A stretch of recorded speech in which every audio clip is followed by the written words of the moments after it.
When I took the hits, I focused completely on that sensation while telling myself forgiveness. Instead of falling down the hall, I was pulled through a tunnel.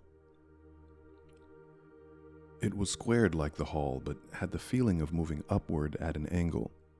I had the feeling my hand was being held and I was being pulled along, and there was no doubt in my mind that it was me, higher me. As I was pulled along extremely fast, I realized the walls where the edges of the squared area met were being lifted up and a scene was poking out from behind. It felt scary, and I felt myself being told at the same time I recall myself saying, "Don't worry about them." So I didn't look anymore and kept moving. I suddenly found myself in what initially seemed like another void, though this was just a pure, beautiful white. I realized almost instantly that the void wasn't a void at all, and that something was there. The more I recognized this, the more I became aware that this entity was absolutely surrounding me. It was everywhere. It was everything. Have you ever felt so purely overwhelmed that it made you sick to your stomach? That was a sensation. I feel like whatever appearance I was taking on at that time was doing a spirit equivalent of dry heaving in just sheer awe and the overwhelming sensations. It was pure power. In itself, this was intimidating, but the pure amount of love I felt left no question in my mind what I was looking at.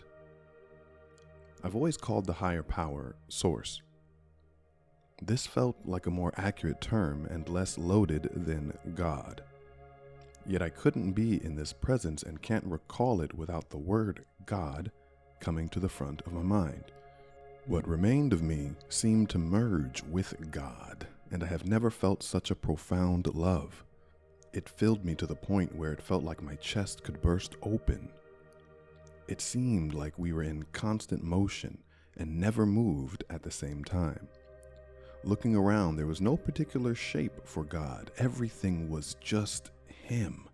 I noticed in a moment of motion a large pink expanse, and when I looked closer, I realized it was trillions of little pink boxes. Each one was like looking into a diorama, just peeking into a 3D space all its own. I had no concept of me as a person, yet I had this sudden urge to look in on a particular human. Now, out of the experience, it was clear it was me. The moment the pink box showed me a view of my room from above, I felt a light sensation, then a sudden tug, along with something that wasn't really a voice, but a sensation that filled me and everything around me. It was a simple no. I could tell I had upset him a bit with this, so I was punished. My punishment was my fear. I was thrown into a loop. It was a strange sensation, like I was suddenly separated from God and could feel my body being lifted up and pulled away. In front of me, the boxes began to tilt and became purple and dark inside. I was thrown into one of them. I say throw due to the force I felt behind it, yet it was painless. Inside the purple box, I woke up in my room and my significant other asked me what I had saw.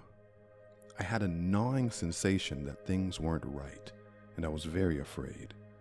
I'm uncertain exactly what thought broke me out. Was it realizing the world was wrong? Remembering I'd been put there? I don't remember. Yet the moment I realized, I felt this warm, blue sensation that seemed to envelop me. I realized I was being held, embraced.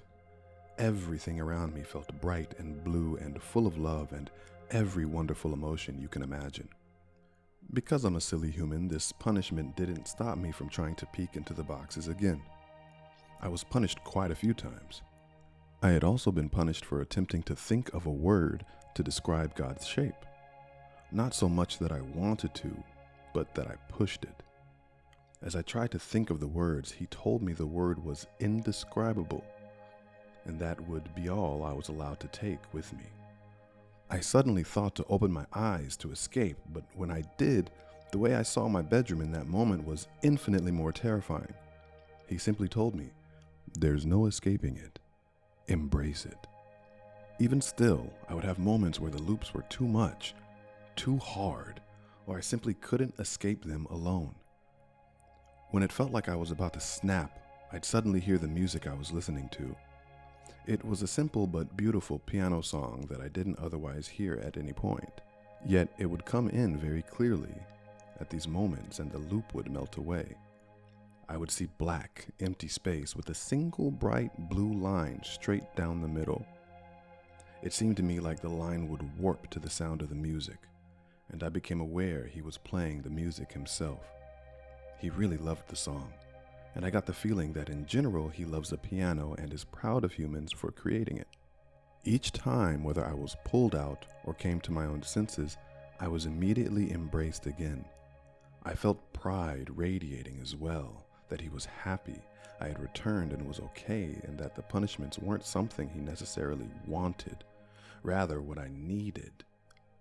His embrace was pure love, bursts of white and blue colors and the most serene and peaceful sensations I've ever had.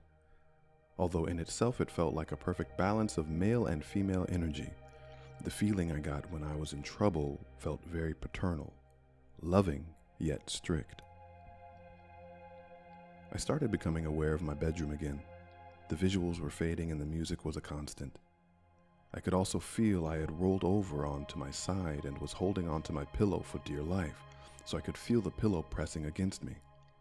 The instant I realized what was happening, I begged for it to stop. I needed just a little longer, and he gave it to me. The moment that thought crossed my mind, I was suddenly pulled back, and for what felt like seconds and an eternity, he held me close and let me know that everything would be okay. When I started returning again the second time, I was peaceful about it and let it happen without a fight. I tried to hold the sensation as long as I could, so I just lay still until it completely passed, and I realized that I had tears running down my face. My significant other worried I was scared and had a bad experience, and all I could say was that I had never experienced tears of pure joy before. This feels to me like it has so many layers and a lot to unpack.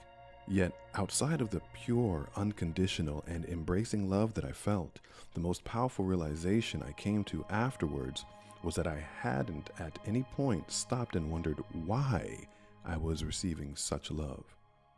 If I was worthy of feeling it. All of the anxieties I feel when love is expressed to me had been gone, and their absence was extremely noticeable when I woke up.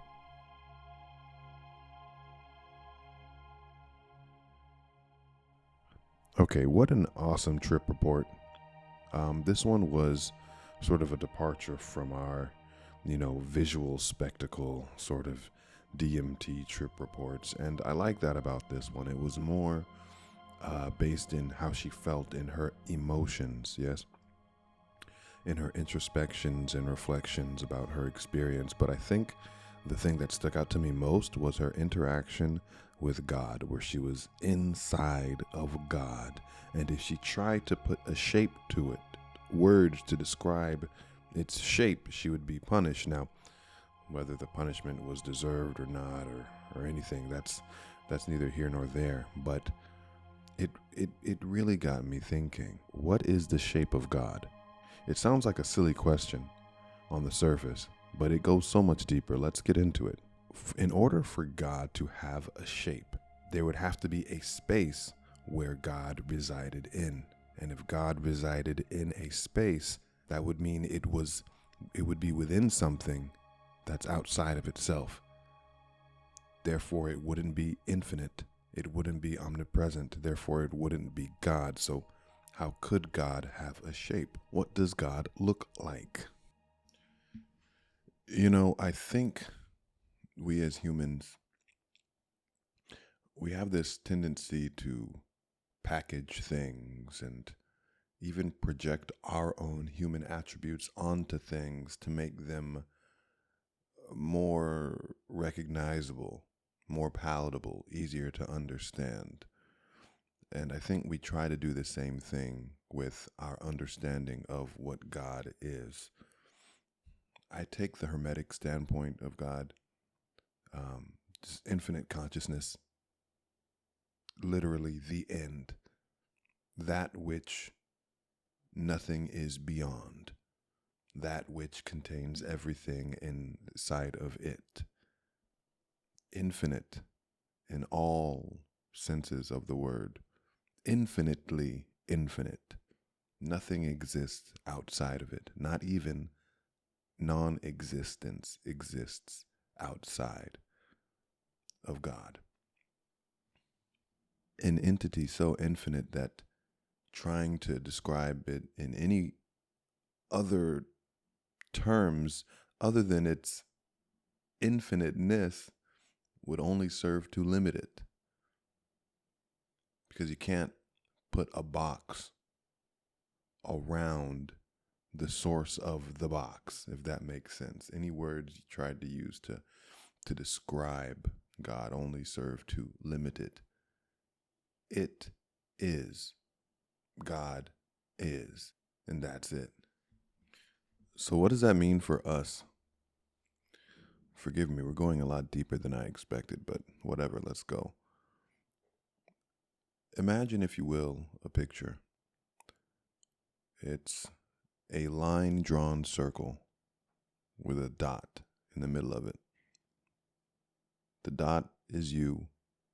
The circle is God, that which everything resides in. Where you end up, whether positive or negative, yes, within that circle is completely up to you. You have infinite possibilities because infinite options are available to you. The only variable is whether you're aware of them or not. The Hermetics believe that the all, or God, is mind, and so I'll argue that it is the mind that you must use in order to navigate this reality that we call life. Because at the end of the day, it all comes down to cause and effect. And whether you realize it or not, your mind can be a cause. I'll see you guys in the next video.